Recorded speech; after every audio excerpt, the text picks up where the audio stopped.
Nous avons appris les bases des dirigeables. C'est anti-Newton sur DCTEX. C'est logique. Un dirigeable de transport avec une empreinte carbone nulle, notre avenir. Bonjour à tous, vous êtes sur la chaîne des dirigeables de nouvelle génération. Je suis Julia Shishkina. Nous avons parlé de beaucoup de choses, des investissements, des finances, des moteurs. Mais nous n'avons pas pu aborder le sujet des dirigeables. C'est en fait la raison pour laquelle nous sommes ici, sur cette chaîne. Aujourd'hui, nous allons éliminer l'ignorance. Nous allons parler des dirigeables avec une personne qui en sait tout et même un peu plus. C'est le chef designer des dirigeables, Vadim Vassilievitch Zubkevich. Bonjour. Bonjour. Évidemment, je vais vous interroger sur le sujet des dirigeables, mais d'abord, j'aimerais présenter le spectateur à vous. Qui êtes-vous? Que faites-vous? À quoi consacrez-vous votre vie? Sur qui avez-vous étudié? Quel est votre métier? Je m'occupe des dirigeables depuis plus de 40 ans, et tout a commencé pendant mes années d'études, lorsque j'étais à l'Institut d'ingénierie de Bauman, alors encore l'Université d'État de Bauman. À l'époque, il était d'usage, et peut-être que c'est encore le cas aujourd'hui, je ne sais pas comment le processus éducatif est organisé maintenant, mais à l'époque, en plus des études, en plus des connaissances que l'on acquérait, les étudiants devaient également essayer d'appliquer ces connaissances dans différents domaines. Il y avait une société scientifique et technique étudiante qui voulait se consacrer à la science pure. Ils travaillaient sous la supervision et la direction d'un enseignant, menèrent des recherches et rédigèrent des travaux académiques. Il y avait un bureau d'études pour les étudiants. Dans ce bureau, il y avait plusieurs différents groupes qui essayèrent de créer et développer de nouvelles technologies. L'un de ces groupes s'appelait JIALA, le groupe d'études de la technique de vol aérostatique. Il était dirigé par Evgueni Trofimovitch Mbaïda, et après les Jeux Olympiques de 1980, en tant qu'étudiant de 3e année, je suis arrivé dans ce groupe et j'ai commencé à y travailler. Nous créions de petits appareils, nous apprenions des choses, nous comprenions des choses et nous participions à des expositions.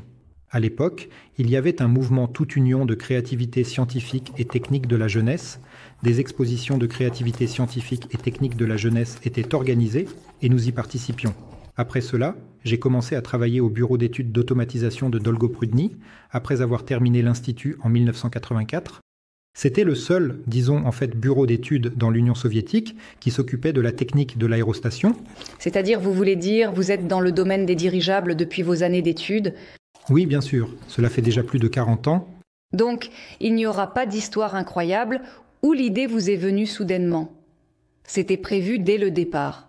Eh bien, je ne peux pas dire si c'était prévu, mais c'est comme ça que ça s'est passé. C'est-à-dire que j'y suis arrivé, mes amis qui y travaillaient m'ont simplement amené, et ça m'a plu. Donc je suis resté. Vous êtes une personne rare qui commence sa carrière avec quelque chose et continue toute sa vie. Cela ne vous ennuie pas? Quelquefois...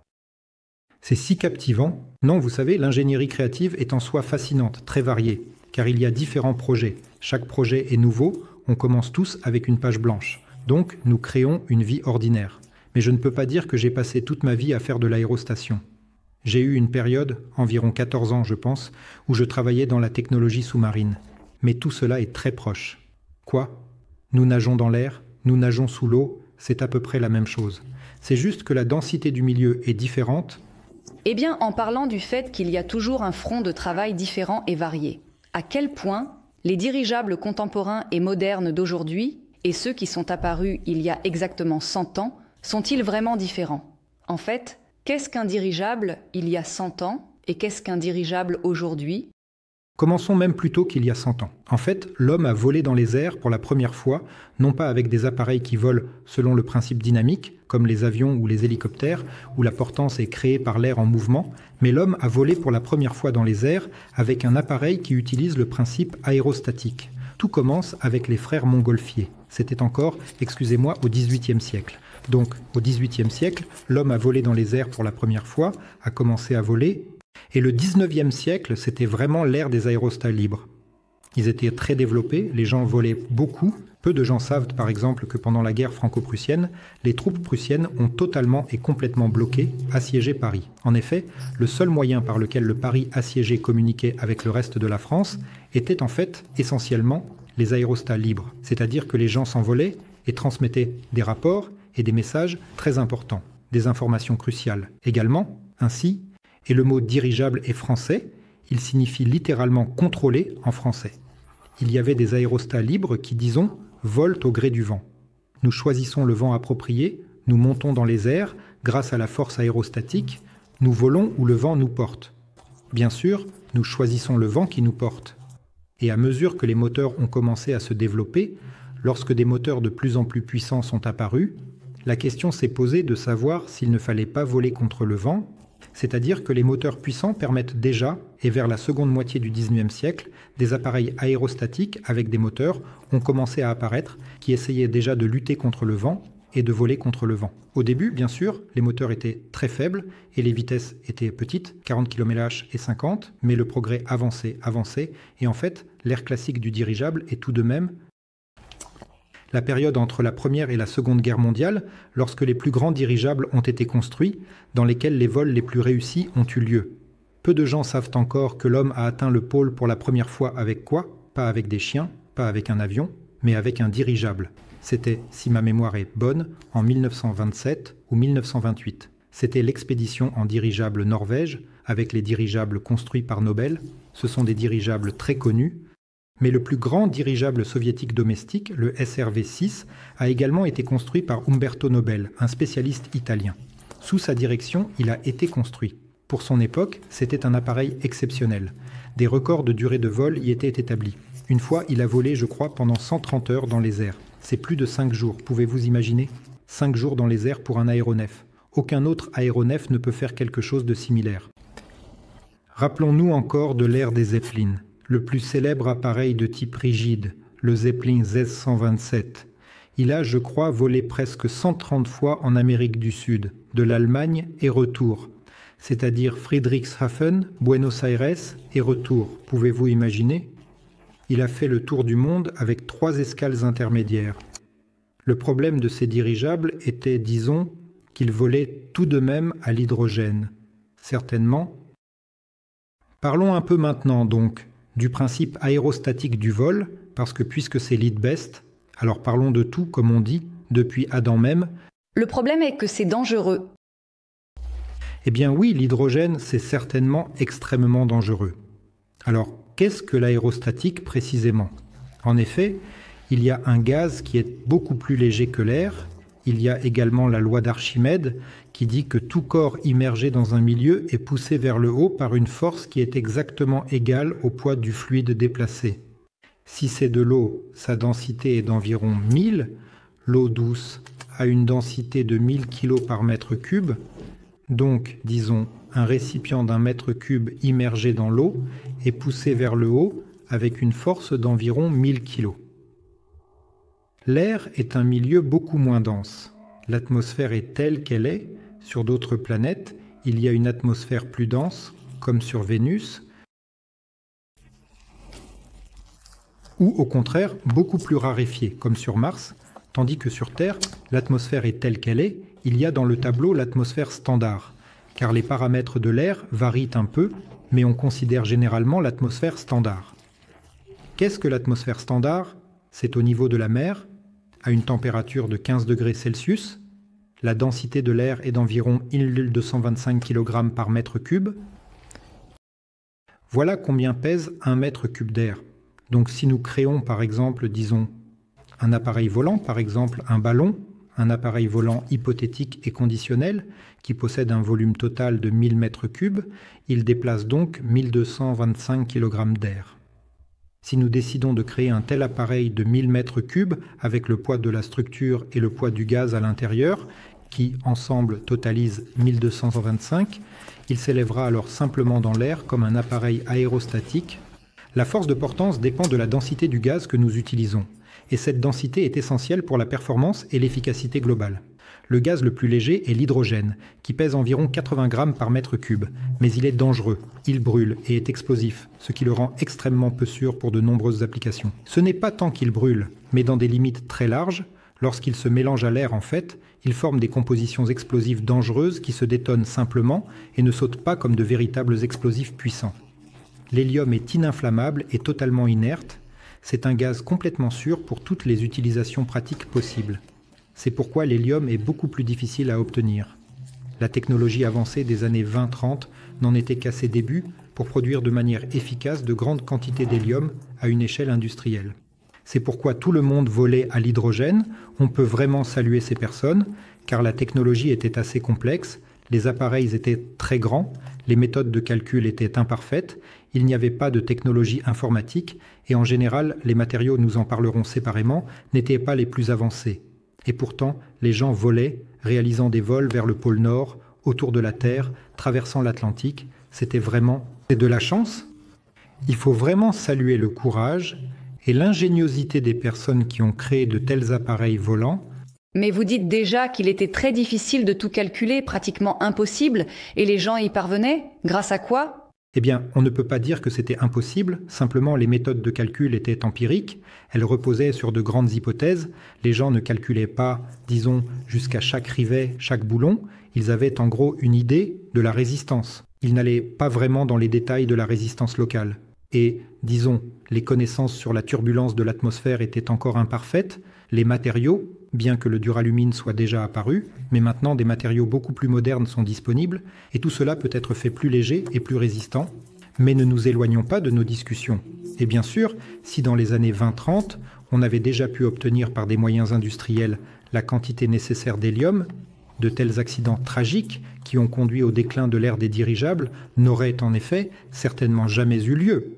Parce que, regardez, le plus grand dirigeable jamais construit, c'est véritablement le Hindenburg LZ-129, un appareil véritablement colossal avec une longueur de plus de 250 mètres.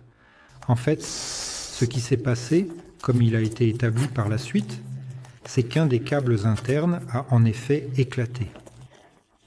En avançant un peu, vous ne croyez vraiment pas aux théories du complot selon lesquelles il aurait été saboté pour faire la publicité de son danger ? Tout s'est passé inévitablement. Eh bien, vous voyez, la technologie est sophistiquée et complexe. Tout est possible. Et imaginez, une seule sangle a éclaté. En effet, s'il avait été rempli d'hélium, personne ne l'aurait même remarqué. Même s'il avait complètement perdu son gaz porteur d'un de ses 17 compartiments, il est probable que le pilote n'aurait même pas remarqué qu'il s'était passé quelque chose. Mais l'hydrogène, qui s'échappait par la déchirure du sac de gaz, s'est mélangé à l'air ambiant. Et il suffisait d'une étincelle électrostatique pour que tout s'enflamme et que tout brûle sous les yeux des gens. C'est même plus difficile d'imaginer une telle anti-publicité. Mais les partisans des théories du complot disent que c'est vraiment très étrange que la chaîne de fermeture de tout cela se soit en fait produite ici et là, dans un certain délai. Tout le monde a simplement oublié les dirigeables, tout le monde a fait une croix dessus. Non, pas besoin de théorie du complot. Tout d'abord, parce que cela a inspiré tous ceux qui ont été impressionnés par le succès des vols du dirigeable LZ-127, qui a véritablement montré des succès impressionnants. C'est un véritable miracle de l'ingénierie. L'appareil, construit en 1928, a volé, et beaucoup se sont précipités pour le rattraper. En effet, les Américains se sont lancés à la poursuite des Allemands, les Anglais aussi. Mais ils n'avaient pas une telle école, c'est-à-dire que la société Zeppelin, elle a commencé à construire des dirigeables dès 1900, je crois. En 1902 ou 1903, elle en a construit. Si l'on prend le numéro LZ-127, cela signifie qu'il y avait eu 126 appareils construits avant cela. Il y avait une expérience colossale. Et bien sûr, beaucoup de choses avaient été accomplies par l'expérience. Et quand des gens, disons, ont décidé de rattraper, sans méthode de calcul parfaite, ils ont essayé de partir de zéro, créer des appareils pas moins bons, mais même meilleurs, ils ont commis certaines erreurs.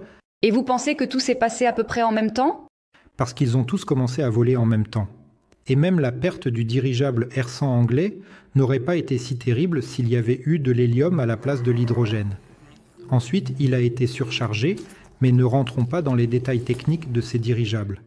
Et surtout, ce que je pense, c'est qu'il n'y a certainement aucune théorie du complot. Tout le monde comprenait que la guerre approchait, et le dirigeable est tout de même un moyen de transport en temps de paix, pratiquement inutile en temps de guerre. En effet. Pourquoi ? Trop grand, trop lent, trop faciles à toucher. C'est pourquoi, déjà pendant la Première Guerre mondiale, les Allemands ont activement essayé de bombarder l'Angleterre. Et disons que les succès de ces bombardements sont assez douteux par rapport aux efforts qui ont été déployés. Mais avec le développement de la défense aérienne, ces appareils sont devenus tout simplement inutiles et toutes les forces ont été consacrées à la création de l'aviation de combat. Même ce célèbre LZ-127 Graf Zeppelin, qui a fait le tour de la Terre 3 fois, qui a traversé l'Atlantique 130 fois, a été tout simplement démonté. Bien qu'il aurait pu voler encore plus loin en 1940, il manquait simplement de duralumine. Le duralumine manquait pour les avions de chasse, il a été démonté, et tout ce duralumine a été utilisé pour la construction de l'aviation de combat. Et après la guerre, l'aviation civile avait atteint de tels sommets, distances et vitesses, que l'on se souvenait déjà des dirigeables. Il y avait donc des programmes de dirigeables d'après-guerre, et pendant la Seconde Guerre mondiale, il y avait des projets très intéressants, je peux aussi en parler. Peu de gens savent que les Américains ont utilisé leurs dirigeables qu'ils ont construits pendant la Seconde Guerre mondiale pour la lutte anti-sous-marine,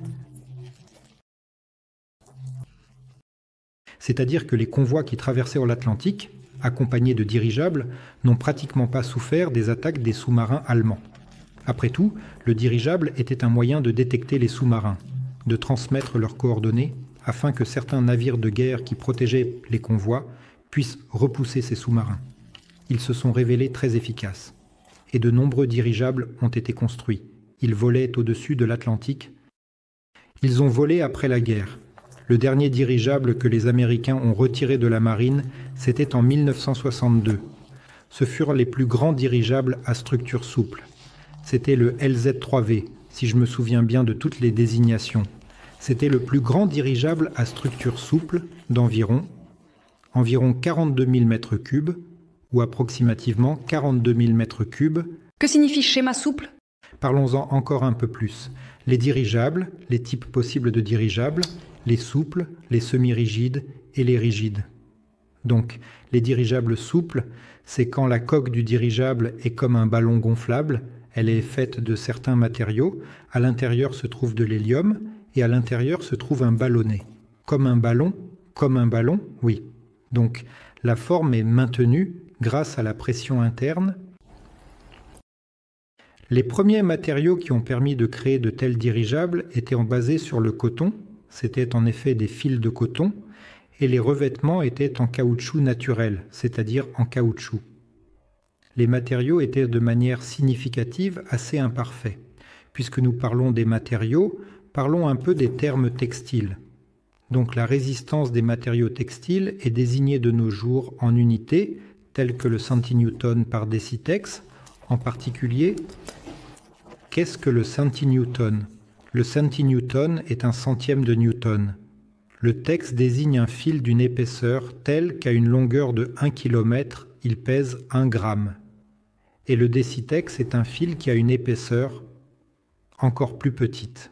Oui, qu'à une très longue longueur de 10 km, il pèse 1 gramme. Donc, il y a un fil ici. À ce propos, construisons également une échelle des résistances des fils modernes, des premiers aux plus récents, que nous pouvons en effet utiliser dans la technique aéronautique. Si nous prenons des fils en coton, même des meilleures variétés de coton à longue fibre, la résistance du fil est d'environ 3,5 centinewtons par décitex. C'est ainsi que cela se présente.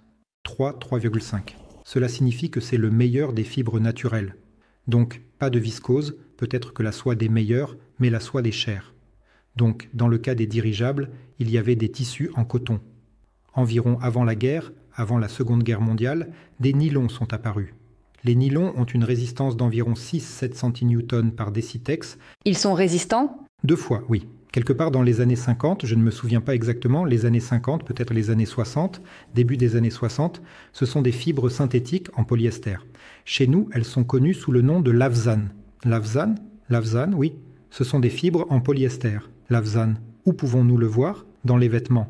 Beaucoup de tissus en lavzane sont encore utilisés dans les vêtements. Une sorte de veste comme imperméable ? Une veste ordinaire ? C'est tout simplement un tissu très résistant. Donc, le lavzane ou le polyester, c'est environ 10-12 centinewtons par décitex.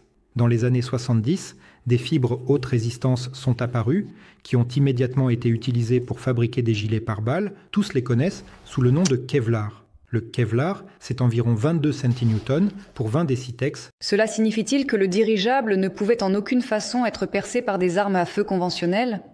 Eh bien, il y a quand même une couche. Dans un gilet pare-balles, on peut. Oui, on peut. Dans un gilet pare-balles, il y a beaucoup de couches de Kevlar pour qu'il soit résistant aux balles. En général, dans une base textile, comme dans le tissu aéronautique, c'est une seule couche. Des matériaux encore plus modernes, le Kevlar est bon, il est résistant, mais il supporte très mal les charges d'impact. Si vous prenez un fil de Kevlar et que vous le tirez brusquement, il se déchirera avec moins d'effort que si vous le tirez lentement. Des fibres synthétiques encore plus modernes et innovantes sont apparues sous la marque commerciale bien connue Vectran, que nous connaissons tous mieux. Je ne vais pas entrer dans les détails de la chimie, en gros, Vectran est Vectran. C'est environ 23 cm par décitex, et Vectran s'est avéré être tellement réussi. D'une part, il organise une très bonne adhésion avec les matériaux polymères, et d'autre part, il est très résistant. Qu'est-ce que l'adhésion ?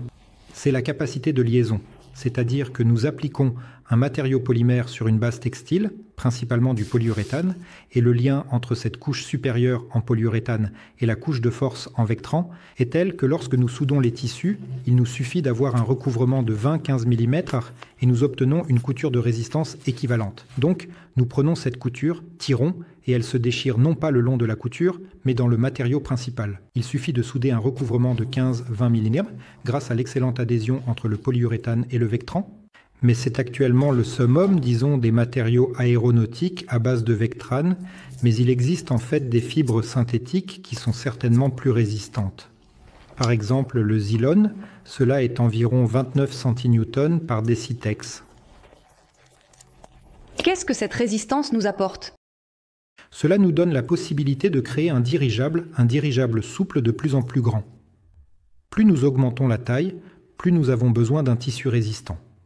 Bien sûr, cela peut être réalisé en utilisant des fils plus épais, un tissu plus dense, plusieurs couches de tissu, mais tout cela entraîne une augmentation du poids du tissu.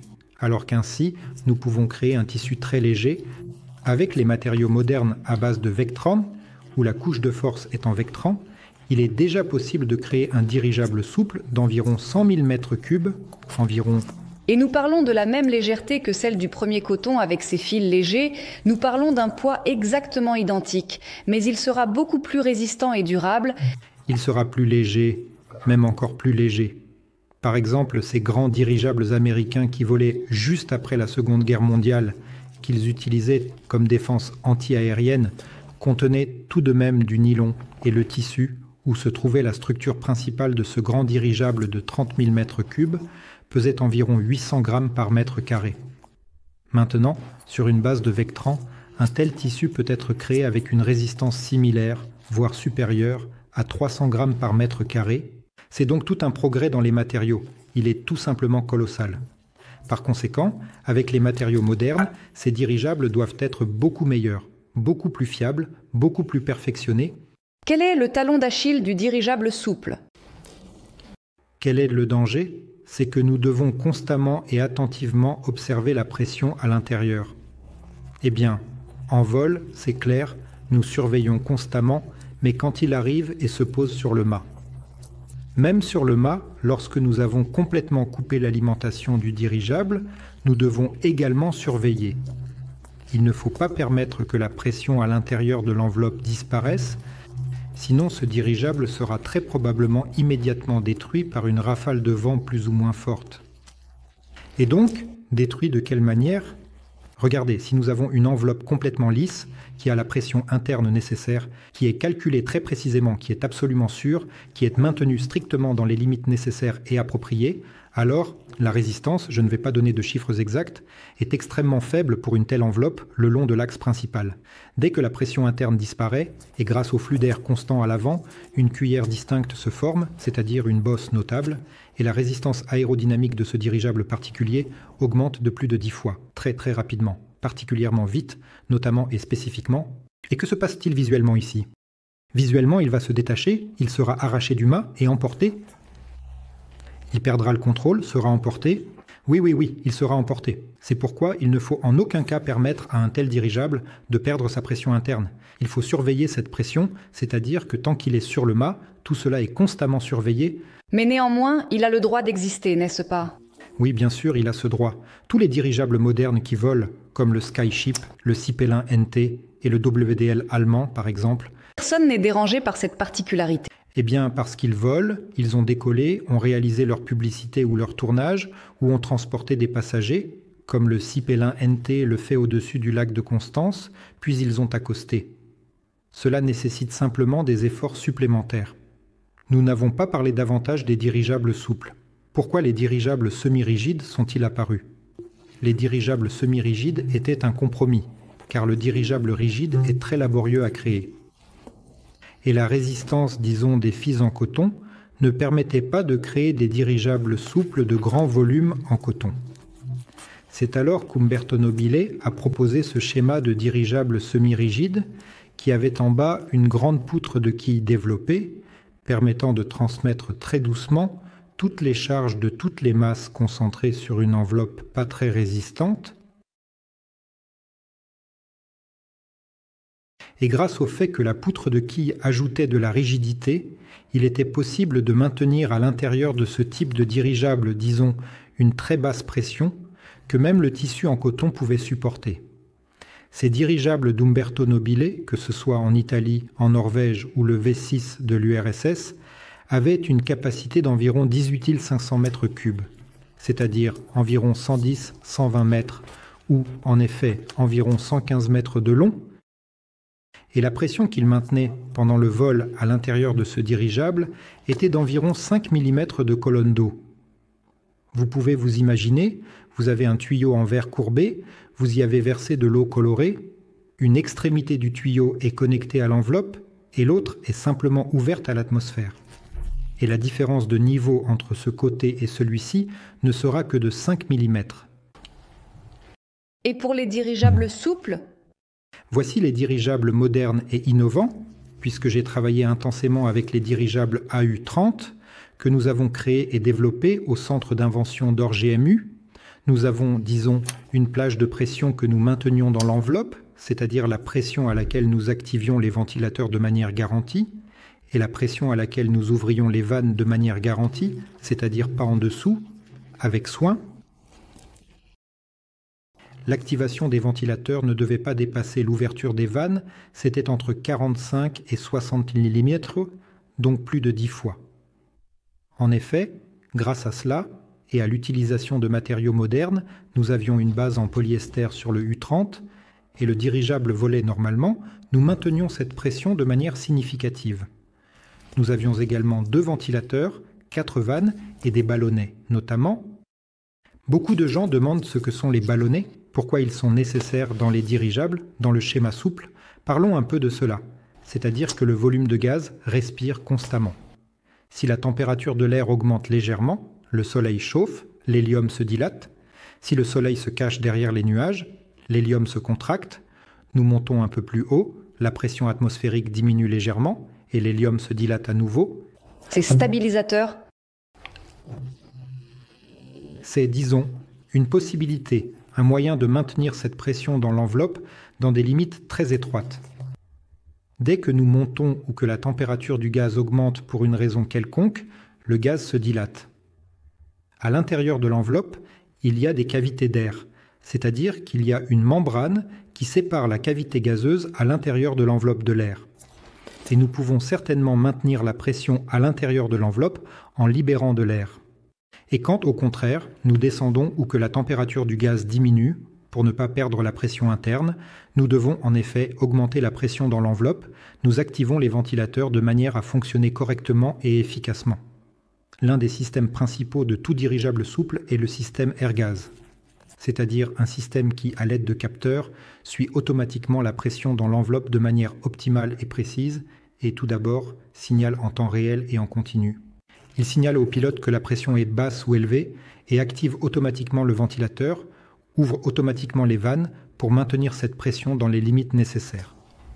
Dans les dirigeables semi-rigides, c'est à peu près la même chose, mais grâce à la possibilité d'avoir une pression plus basse, cela devient un peu plus facile à réaliser, tandis que dans les dirigeables rigides, ce n'est pas nécessaire, surtout peut-être dans les dirigeables rigides modernes, où il y aura un système combiné, c'est-à-dire la résistance sera créée à la fois par la structure rigide et par la pression, tandis que dans les classiques Zeppelin, où la résistance était assurée uniquement par la structure, il y avait simplement des sacs de gaz qui vivaient leur propre vie, c'est-à-dire que lorsque nous montions, il se dilatait, et lorsque nous descendions, il se contractait, et il n'y avait aucune nécessité de surveiller la pression à l'intérieur.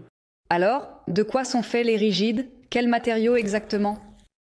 Eh bien donc, si nous prenons les zeppelins classiques, il s'agit bien sûr de la célèbre découverte du duralumine, vous savez, c'est-à-dire qu'à l'époque des années 30 environ, il était appelé le colchugolumine. C'est-à-dire que lorsque l'on a compris qu'il était possible de léguer et d'ajouter des éléments qui améliorent les propriétés intrinsèques du matériau lui-même, si l'on ajoute un peu plus de zinc ainsi qu'un peu plus aussi de cuivre à cet aluminium déjà léger par nature, on obtient alors un alliage qui reste tout aussi léger que ce même aluminium, mais disons sa résistance se rapproche déjà beaucoup plus étroitement encore de celle des aciers. Et toute l'aviation moderne est construite sur ces alliages de duralumine. Tous les avions modernes, ces derniers temps, sont déjà remplacés par des matériaux plastiques, car la fibre de carbone, c'est d'abord de la fibre de verre, puis de la fibre de carbone, ce sont des matériaux encore plus avancés et sophistiqués. Mais imaginons que le duralumine a une densité qui est en fait similaire à celle de l'aluminium, environ 2,8 g par centimètre cube, alors que la fibre de carbone est d'environ, selon la marque et le type, entre 1,4 et 1,7 g par centimètre cube, ce qui est en effet 2 fois plus léger.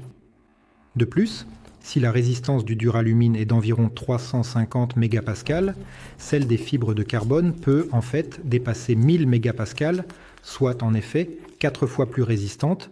C'est-à-dire que si nous créons un zeppelin moderne en fibre de carbone, vous pouvez imaginer à quel point il pourrait être très léger, combien nous pourrions allouer à certains systèmes. Nous pouvons le rendre beaucoup plus résistant, la coque, grâce à notre grande réserve de masse. Mais est-ce que le choix a une influence? Le matériau a-t-il un impact sur le coût final? Bien sûr que cela influence, mais disons que je pense qu'en effet, le coût des matériaux pour les structures aéronautiques représente tout de même des pourcentages significatifs. Certainement, en effet, certainement. Le premier article? C'est là où se situent les pourcentages.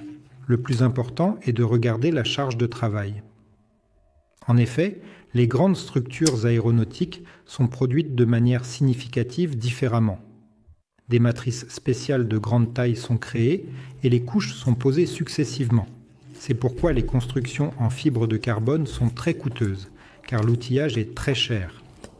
Si nous parlons des dirigeables, les nouveaux zeppelins ou nouveaux dirigeables à coque rigide seront créés selon une technologie complètement différente. En fait, ce seront tout de même des tubes. Ce seront des tubes en fibre de carbone. Produire un tube en fibre de carbone ne coûte rien. C'est un mandrin et vous enroulez simplement le tissu en rouleau, puis vous le cuisez et vous obtenez un matériau très léger et très résistant. De plus, grâce à la grande variété de ces tubes, il peut y avoir différents diamètres et différentes épaisseurs. Vous pouvez appliquer très précisément dans chaque endroit spécifique un tube de la taille exacte dont vous avez besoin, puis créer des structures en treillis spatiales à partir de ces tubes en utilisant des éléments de connexion de différents types. C'est rien de compliqué, rien de plus technologiquement simple même à imaginer.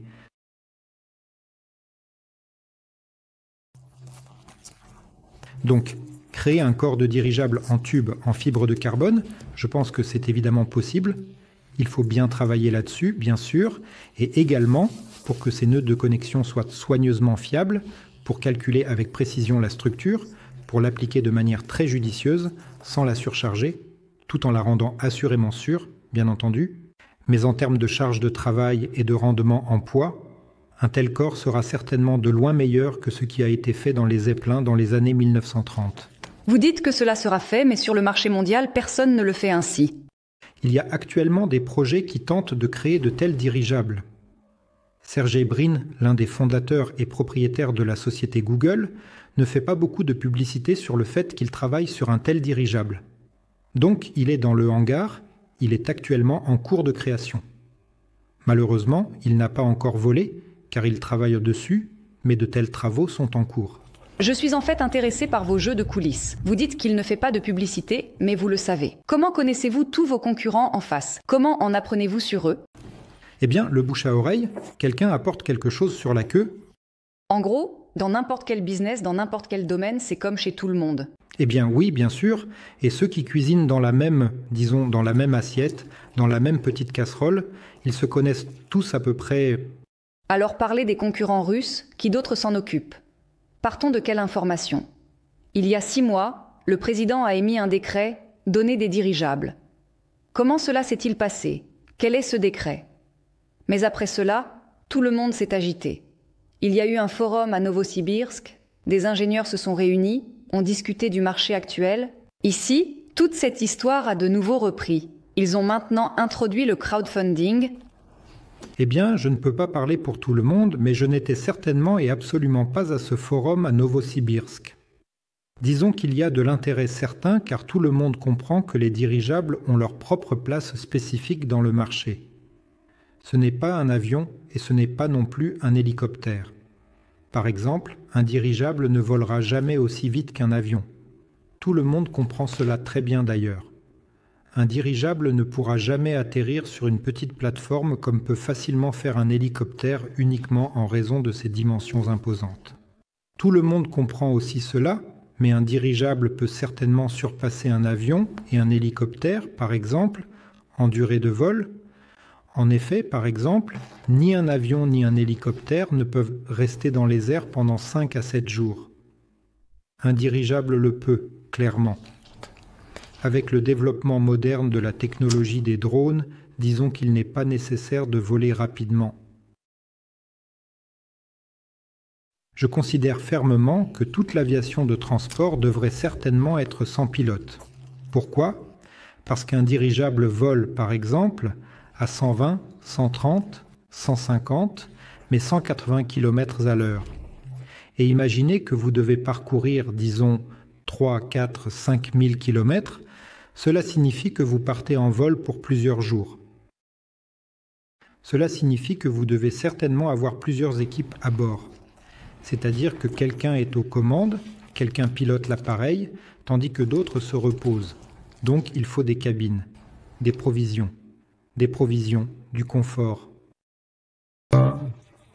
Oui, le plus important est de payer les salaires. Et les salaires du personnel navigant ne sont pas des miettes.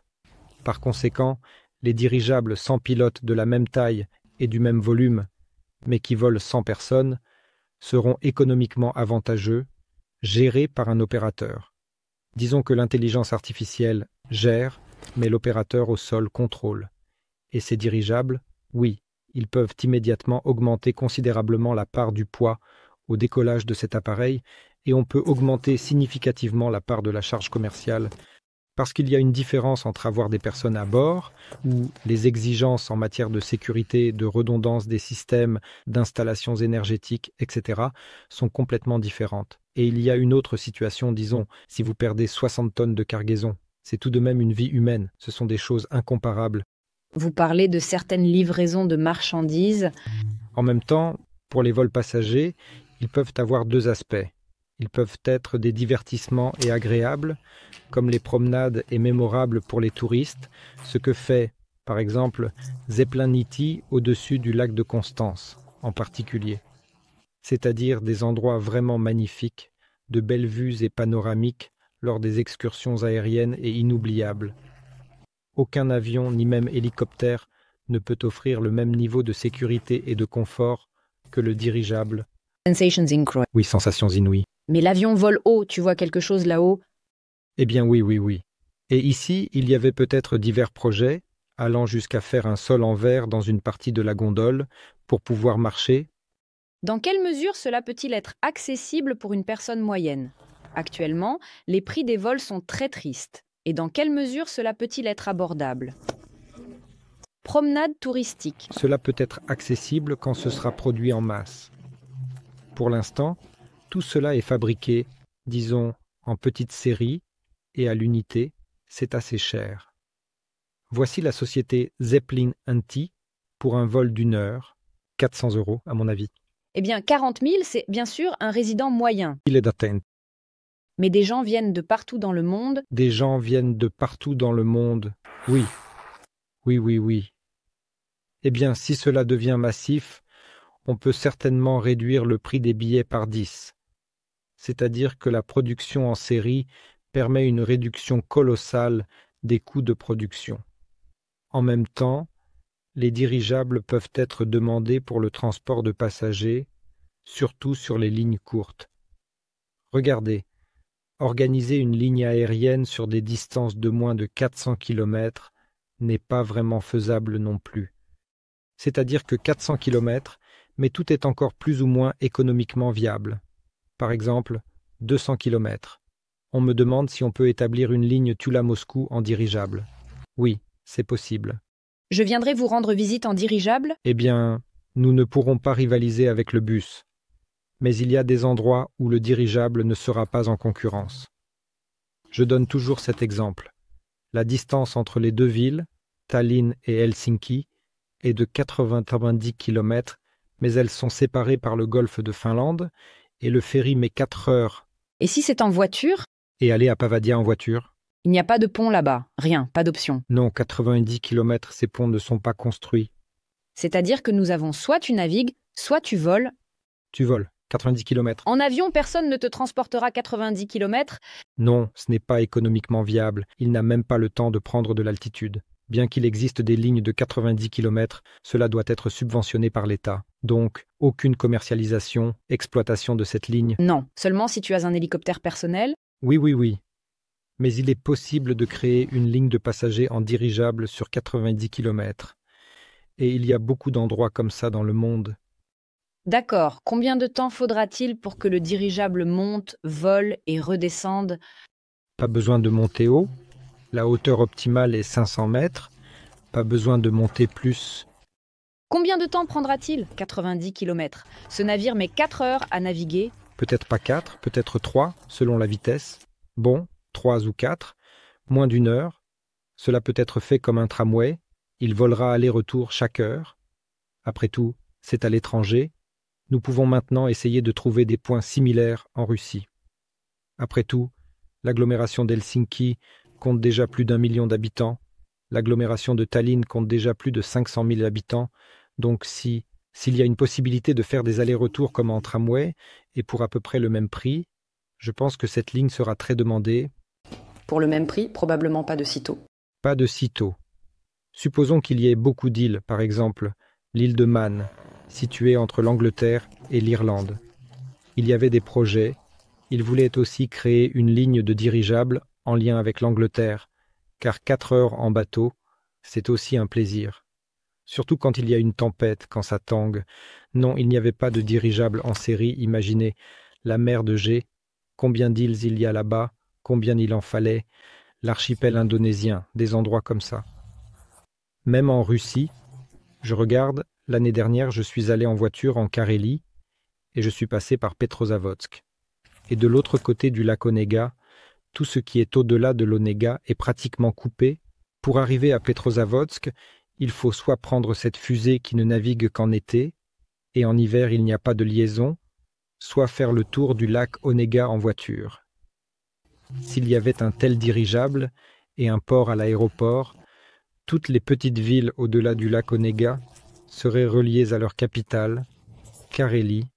Il y a beaucoup d'endroits. C'est bien que nous soyons arrivés en Russie, car ce qui se passe en Europe et en Amérique aujourd'hui, disons, n'est pas très intéressant. Où je veux en venir. Actuellement, nous avons un véritable problème avec les avions. Des rumeurs circulent selon lesquelles il n'y a pas de pièces détachées, pas de personnes qualifiées, que les avions vieillissent d'eux-mêmes, qu'il n'y a personne pour les entretenir. Tout cela devient plus cher. Le nombre d'appareils diminue, car en raison des sanctions, nous ne pouvons pas nous permettre de collaborer avec de grandes entreprises. Il n'y aura pas de problème avec les dirigeables? Tout d'abord, la situation avec les avions n'est pas si mauvaise, car des projets avancent, et tout le monde sait que le projet MS-21 et la société USEGA, qui a actuellement beaucoup de projets pour développer des avions, disons, pour l'aviation locale. Les billets ne deviennent pas moins chers pour l'instant. Les billets ne baissent pas parce qu'il n'y a pas de ces avions, et le Superjet est produit activement. Mais comme je ne suis pas un spécialiste dans ce domaine, laissons les personnes qui s'en occupent en parler. Ma question est probablement de savoir s'il est possible de créer un dirigeable de A à Z en Russie avec des spécialistes russes et des pièces détachées russes. C'est possible et nécessaire. Il est certainement certain que peut-être pas complètement avec des spécialistes russes. Mais il est aussi possible que peut-être pas tout avec des pièces russes non plus, car il faudra tout de même l'aide d'autres pays. En premier lieu probablement de la Chine, car certaines choses, disons même les mêmes matériaux pour les ballons, malheureusement ne sont pas encore produits chez nous, alors qu'on peut certainement les acheter en Chine. C'est-à-dire que tout cela peut être fait, et cela peut être fait en Russie, car il y a eu des tentatives de créer une production de matériaux modernes pour les ballons en Russie, mais ils ont rencontré le problème d'une demande très faible, ils n'ont tout simplement pas pu tenir économiquement. S'il y a une demande normale, alors, disons, il n'est pas nécessaire d'avoir des technologies super avancées, ce sont toutes des technologies compréhensibles, et la production de tels tissus peut être réalisée avec des moyens populaires. Un dirigeable de nouvelle génération dans le cadre du développement et de la production. Est-il possible de tout faire chez nous? Possible. Vous prévoyez cela, comment voyez-vous? Il faut commencer, comme on dit, par le petit et avancer par étapes. Je ne vais pas encore parler de nos plans, car cela fera probablement l'objet d'un stream spécial séparé, ou d'un webinaire, ou comment tout cela sera organisé, je ne sais pas encore. J'espère que ce sera un podcast, car dans ce cas, je participerai. Ce sera un podcast où nous parlerons de nos plans. Mais oui, nous prévoyons, nous travaillons actuellement sur le projet du premier dirigeable de notre gamme, et il est prévu que presque tout soit national. Même si quelque chose n'est pas national sur les premiers échantillons, car pour ne pas retarder les délais, ce sera importé. Alors en Syrie, ce sera certainement national, avec quelques détails supplémentaires. C'est-à-dire que certains éléments peuvent être utilisés simplement pour la rapidité, afin d'augmenter la vitesse, mais par la suite, nous réfléchirons à comment les remplacer par des éléments nationaux. Nous saurons certainement comment cela peut être remplacé par des éléments nationaux. Après tout, le dirigeable, d'un côté, c'est en effet quelque chose de vraiment nouveau, mais de l'autre, en réalité, il n'y a pas de technologie que nous n'aurions pas, parce que les tissus, les plastiques, tout cela est également produit chez nous, ainsi que les moteurs. La question est de savoir comment combiner cela dans les bonnes proportions, afin que ce soit optimal pour cet appareil. Pour cela, il suffit d'organiser la production. Vous savez, en fait, je pense que pour chaque deuxième spectateur moyen, la réalisation et le travail sur les dirigeables dans notre pays et dans le monde ressemblaient à cela. L'époque des zeppelins est révolue, et soudain, nous en parlons maintenant. Mais en réalité, quelle a été la courbe de travail sur les dirigeables? Vous vous y consacrez toute votre vie? Voilà à quel point cela est demandé, c'est-à-dire que le président a vraiment signé un décret, tout le monde commence à s'agiter, à faire quelque chose. Puis, à nouveau, une sorte de tumulte commence, où toute l'attention et tous les moyens sont concentrés, et on oublie à nouveau les dirigeables. C'est donc comme ça que cela se présente, ou est-ce un travail planifié, grâce auquel nous entendons ou n'entendons pas parler des dirigeables? Eh bien, il vaut mieux que ce soit un travail planifié, afin que cela ne dépende pas de la signature de certains décrets, même si les décrets aident beaucoup à la promotion de cela. L'aérostation en Union soviétique et en Russie a une riche histoire. Malheureusement, ce n'étaient pas des produits de masse, mais des produits uniques, donc peu de gens en ont entendu parler. Commençons donc par l'Union soviétique, avec le bureau d'études d'automatisation de Dolgoprudny. Environ depuis 1983, j'ai travaillé sur le projet de dirigeable 2DP. C'est-à-dire que 3 projets ont été réalisés, mais malheureusement, le dirigeable n'a pas été construit. Pourquoi? L'argent. Ce n'était même pas une question d'argent. À l'époque, j'étais un jeune spécialiste, j'étais encore ingénieur, je ne savais peut-être pas grand-chose, bien que je participais déjà activement à ce projet. Mais à l'époque, je m'occupais d'une certaine partie. Je travaillais sur les charges, c'est-à-dire qu'après avoir terminé mes études, je travaillais dans le département de dynamique et d'aérodynamique, et je m'occupais des charges, c'est-à-dire que je calculais les charges sur lesquelles il fallait concevoir le dirigeable.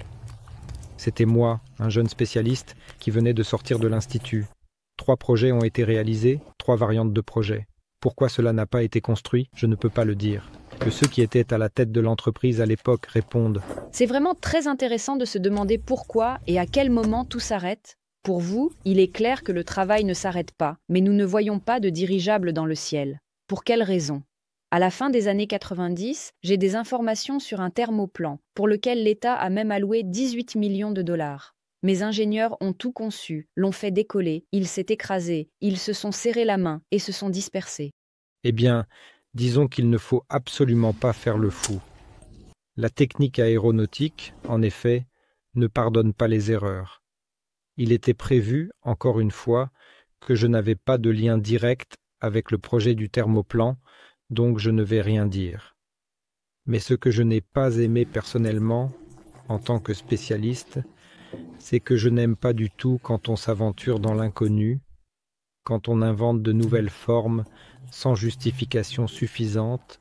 De temps en temps, des projets de dirigeables en forme de disque refont surface.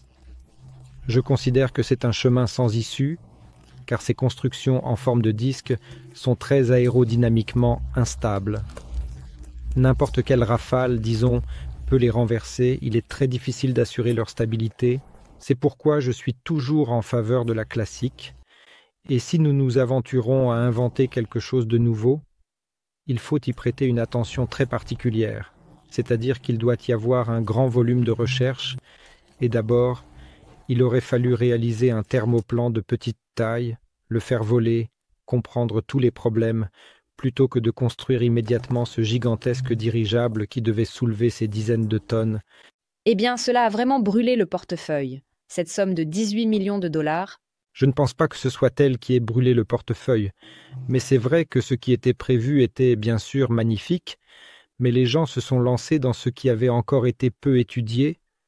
C'est vrai, mais comme vous le dites, la forme en cigare a déjà été étudiée. Vous en savez déjà 1 million de choses. Il ne reste plus qu'à rassembler des fonds et à le réaliser. Pourquoi ne voyons-nous toujours pas de dirigeables dans le ciel? Pourquoi ne voyons-nous pas, même si vous dites que ce n'est souvent pas un problème d'argent? Des dirigeables ont volé, des dirigeables dans les années 90 avec l'entreprise aérostatique, des dirigeables ont volé dans les années 2000 avec le centre d'aérostation Avgur, des projets purement russes. Mais cela ne s'est pas développé massivement. Pourquoi? Eh bien, parce que, disons-le ainsi, pour créer un dirigeable, il ne suffit pas de construire un dirigeable, il faut créer toute une industrie. Et pour cela, il faut imaginer des tâches qui, même aux étapes les plus initiales, justifieront les investissements nécessaires à la création d'une industrie entière, ainsi que d'autres secteurs. Avez-vous maintenant une compréhension de la façon de justifier ce lancement? Il faut donc chercher les applications les plus rentables pour ce dirigeable. Je considère que l'application la plus rentable pour un dirigeable est le tourisme, parce qu'aucune marchandise, aucun transporteur ne paiera autant pour le transport de marchandises que ce qu'un touriste déboursera de sa poche pour un vol d'1 heure. C'est pourquoi, à mon avis, les premiers dirigeables qui devraient apparaître doivent être des dirigeables touristiques.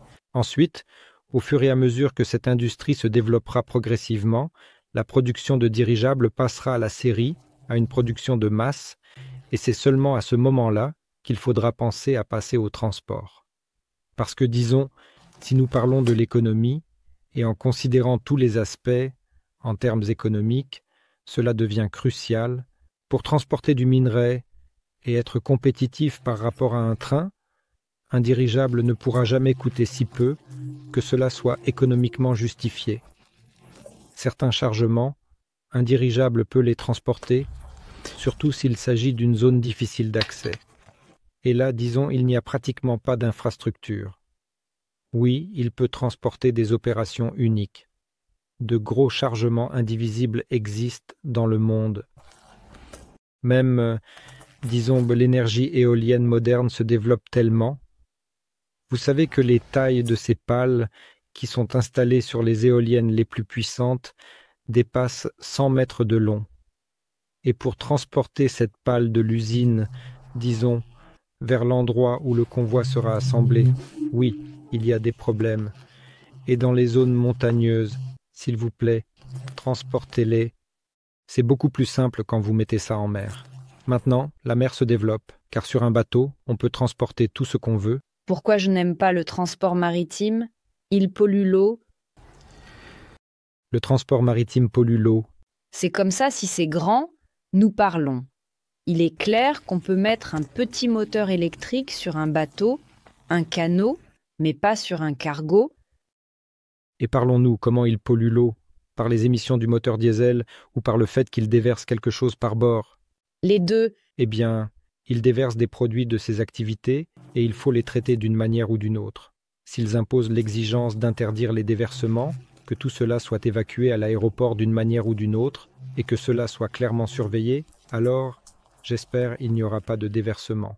Quant aux moteurs diesel, les exigences pour les moteurs diesel, disons, qui sont dans les villes sont différentes de celles qui sont sur les navires en mer. Parce que là, il n'y a pas de ville, mais il y aura des émissions. Si l'on interdit légalement l'utilisation de moteurs diesel polluants, et que l'on élève de manière significative les exigences sur le carburant diesel utilisé sur les navires, oui, cela augmente certainement le coût du transport maritime, mais cela sera plus écologique. Mais j'ai l'impression que les dirigeables pourraient être demandés dans ce sens, pour remplacer ces... Oui, mais il faut aborder cela d'un autre angle. Regardez, le monde est tellement interconnecté, il y a un volume de trafic si important entre les continents, entre les pays, qu'un problème se pose dans les ports. Un navire arrive, il a traversé l'Atlantique en 4, 5, 6 jours, et ensuite il attend 2 semaines pour entrer dans le port. Et pour certaines marchandises, cela n'a pas d'importance, elles peuvent attendre, mais pour d'autres, c'est important, elles ne peuvent pas attendre. Ou ce sont des produits périssables, comme des bananes, des tomates. Quoi attendre pendant 2 semaines? Le port est surchargé, il y a une file d'attente. La file d'attente dans les ports est actuellement le goulot d'étranglement du transport maritime. C'est pourquoi d'énormes investissements sont réalisés dans l'infrastructure des ports. De nouveaux ports sont construits, car les détroits et les ports sont vraiment des goulots d'étranglement, en raison du volume élevé des transports, et tout le monde y est confronté. Maintenant, essayer de fermer le canal de Suez à cause de conflits, cela provoquerait un effondrement du commerce mondial. Si tout est si compliqué pour le stationnement des navires, ne sera-t-il pas difficile pour le stationnement des dirigeables? Et pour le dirigeable, il n'est pas lié à la côte, vous comprenez? Un navire ne peut pas aller n'importe où, il doit arriver dans un port. Et dans le port, il doit y avoir une infrastructure adéquate. Un dirigeable peut se poser à un endroit où il peut décharger. Ces endroits peuvent être n'importe où. Ce qui est le plus important pour lui, c'est un espace libre qui n'est occupé par personne. Directement dans une usine qui est devenue le client de cette cargaison, c'est clair. Mais si c'est un autre État, il doit y avoir une douane, contrôle nécessaire. Quel est le problème? Tout cela se résout actuellement, je pense. C'est une question de volonté, tout peut être résolu, un point de douane peut être ouvert n'importe où, s'il y a un trafic suffisant pour le transport, et je pense qu'il n'y a aucun problème à cela. Tout d'abord, les barrières sont progressivement levées dans le monde, tout se mondialise, et ce ne sont pas des questions techniques, vous comprenez? Ce sont des questions organisationnelles. Les questions organisationnelles peuvent être plus ou moins complexes, mais elles peuvent aussi être résolues. Il n'y a rien de compliqué là-dedans. Les questions techniques sont plus difficiles à résoudre car, après tout, si l'on transporte des marchandises, je le répète, cela doit être de l'aviation sans pilote. L'aviation sans pilote, il faut encore prouver qu'elle est sûre. Bien qu'il existe déjà des camions sans pilote, des taxis sans pilote et des robots de livraison sans pilote, après tout, un dirigeable qui transporte 60 tonnes de cargaison est un dirigeable dont le corps mesure 200 mètres de long. Ou 150, je ne peux pas donner de chiffres exacts. Mais c'est un appareil très grand. C'est un appareil lourd. Et il faut prouver qu'il pourra voler, que son intelligence artificielle ne deviendra pas folle, qu'il partira du point A pour revenir au point A. Des hackers qui ne pirateront pas? Eh bien, il faut s'assurer qu'il n'y ait pas de possibilité pour les hackers de pénétrer dans cet environnement.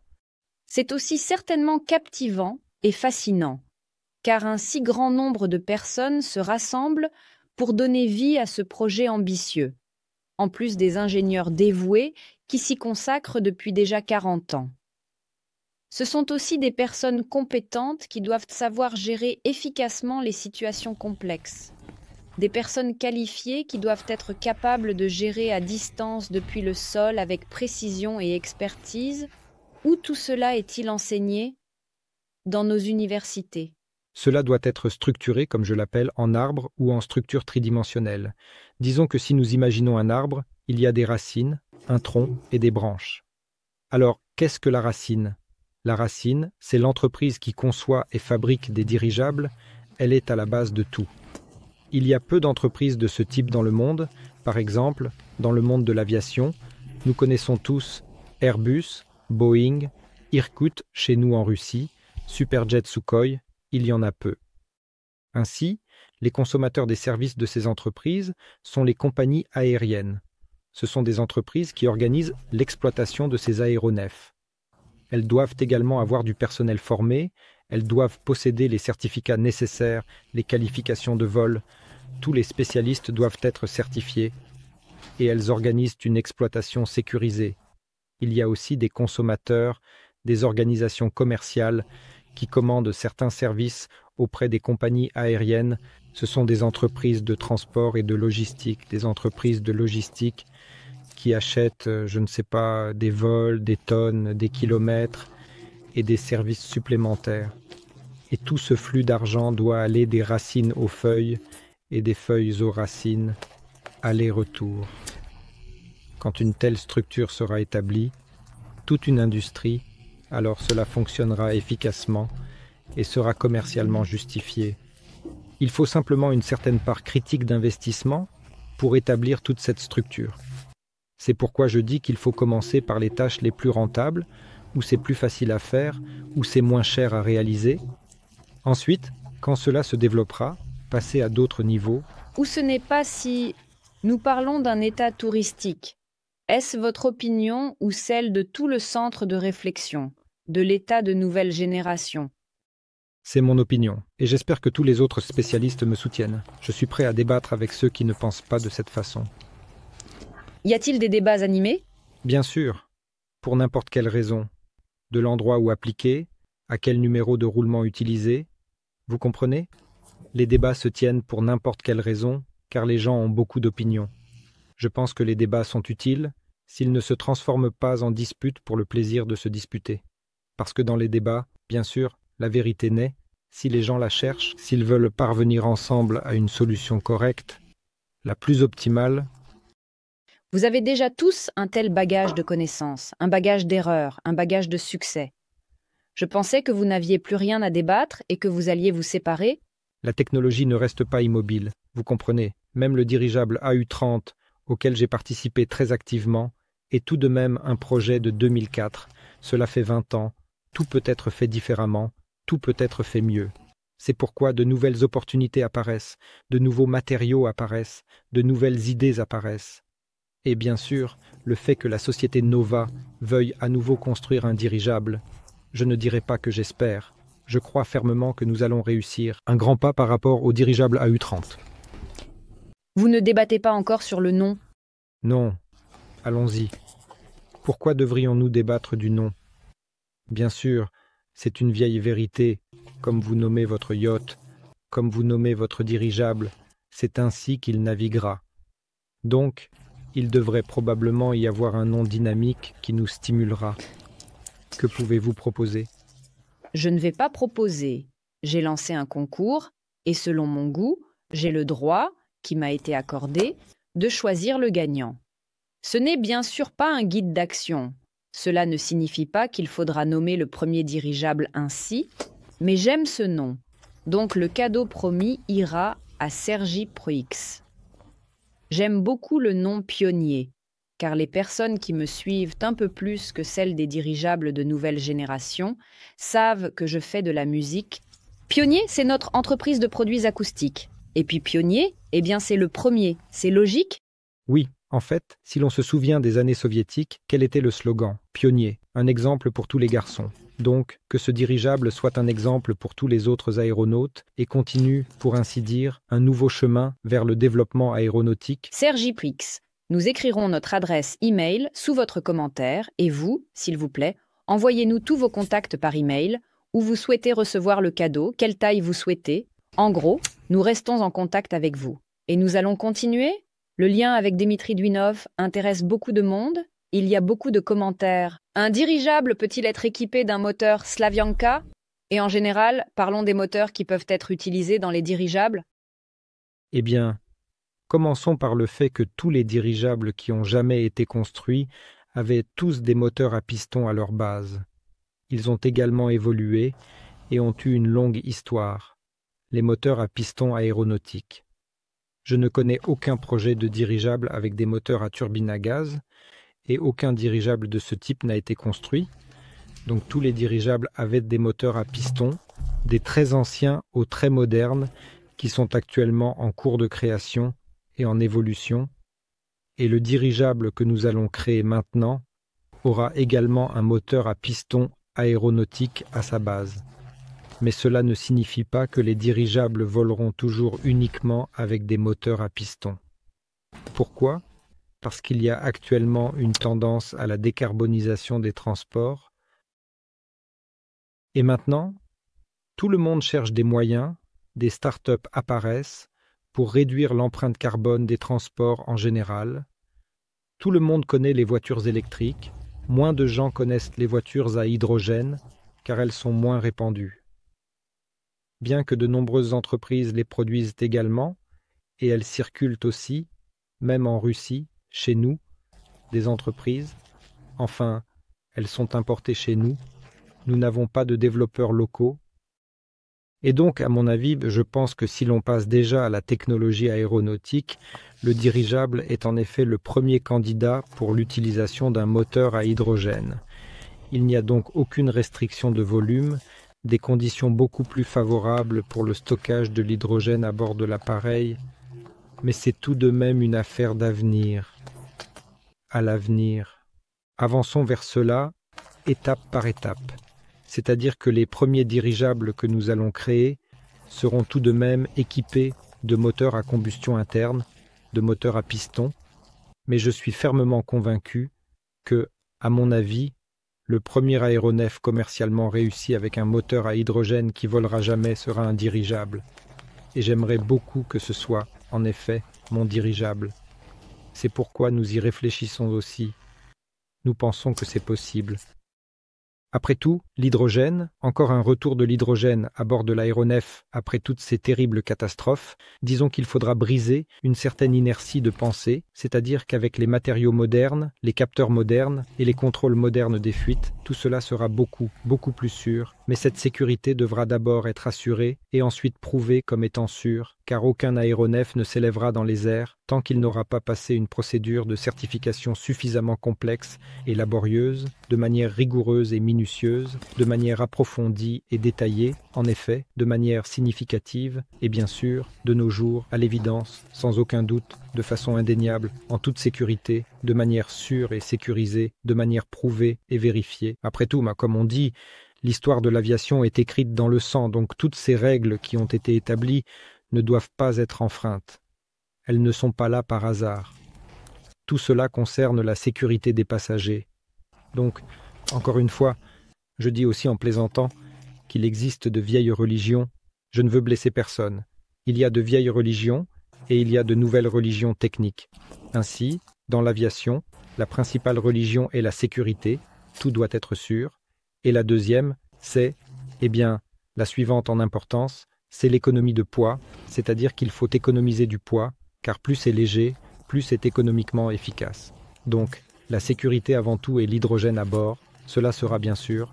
Cela soulèvera certainement des questions, mais il faut réfléchir de manière appropriée à la manière de le faire pour que cela soit vraiment conforme à toutes les procédures de certification. Et ici, je pense que le dirigeable à hydrogène ne sera probablement pas passager, mais plutôt un dirigeable à hydrogène de fret, car il sera plus facile de le prouver en toute sécurité et, disons, les risques sont encore moindres, car la perte d'un dirigeable, la perte de la cargaison, cela n'est pas comparable à la vie humaine, sans aucun doute. Et bien sûr, nous ferons absolument tout pour qu'il n'y ait absolument aucun accident, aucune perte. Mais, disons, un dirigeable de transport avec une empreinte carbone nulle, c'est sans aucun doute notre avenir. Et peut appliquer les moteurs de Duyunov? Les moteurs de Duyunov peuvent être appliqués de manière très directe, car, disons, l'hydrogène sera converti en énergie électrique dans des dispositifs appelés générateurs électrochimiques. Ce sont des dispositifs spéciaux dans lesquels l'hydrogène est brûlé sans haute température, et à la sortie, on obtient de l'énergie électrique, mais l'énergie électrique ne poussera pas directement le dirigeable en avant. Pour cela, il faut des moteurs électriques qui feront tourner les hélices. Donc, encore une fois, des moteurs de grande puissance sont nécessaires. Car si l'on construit des dirigeables de transport, il faut tout de même des moteurs de plusieurs centaines de kilowatts. Douyounov lui-même a raconté qu'il créait des moteurs puissants. C'est ce qu'il m'a dit lors d'une conversation personnelle, que le moteur le plus puissant qu'il a conçu est de 30 MW. C'est donc un moteur colossal. Et deuxièmement, ils doivent avoir un rapport poids-puissance très élevé pour pouvoir être utilisés à bord d'un aéronef. Un moteur asynchrone, disons, un moteur asynchrone ordinaire, ne peut pas être installé à bord d'un aéronef car il est très très lourd. Les moteurs modernes à aimant permanent, appelés BLDC, s'approchent déjà du niveau où ils peuvent être utilisés à bord d'un aéronef. Ce sont des moteurs assez légers, mais il y a de grandes limitations concernant le refroidissement et la puissance unitaire de ce moteur. Donc, les moteurs les plus puissants que je connais actuellement, les moteurs électriques d'aviation, sont, je pense, de 700 kW. Je n'ai pas entendu parler de moteurs plus puissants pour l'instant. Si M. Douyounov peut créer des moteurs d'1 MW, 1,5 million de mégawatts et 2 MW, qui seront suffisamment efficaces en termes de poids, alors il suffira de prendre et de créer un dirigeable à hydrogène. C'est ce qu'il faut. Eh bien, dans la mesure du possible, nous avons probablement fait un cours d'initiation aujourd'hui, du moins technique, sur les bases. Nous avons appris les bases des dirigeables grâce au chef designer des dirigeables, Vadim Vassilievitch Zubkevich. Un grand merci d'avoir dialogué avec moi aujourd'hui. Combien j'ai appris grâce à vous? Vous savez, on peut parler des dirigeables indéfiniment. Il y a donc encore beaucoup de choses à dire. On pourra parler de nouveaux projets, de ce sur quoi nous travaillons actuellement. Nous ne voulons simplement pas nous avancer un peu trop. Et quand nous serons prêts à présenter quelque chose au grand public, nous en parlerons certainement. J'espère donc que ce ne sera pas notre dernière rencontre avec vous. Nous espérons aussi. Merci beaucoup. Vous étiez avec les dirigeables de nouvelle génération. Regardez-nous sur toutes les plateformes